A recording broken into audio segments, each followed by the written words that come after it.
कोरोनामध्ये ह्या बीजेपी सरकारने काय कामं केले? तुमचे आमदार बाहेर तरी पडले होते का कोरोनामध्ये?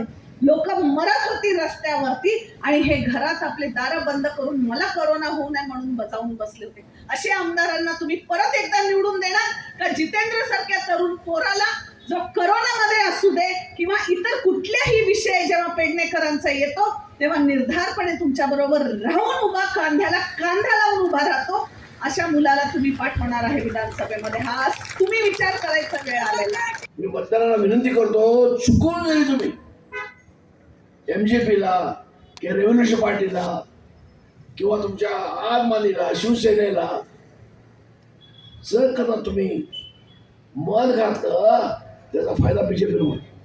खरं होणार की नाही? तेव्हा मतदारांनी काळजी घ्यावी.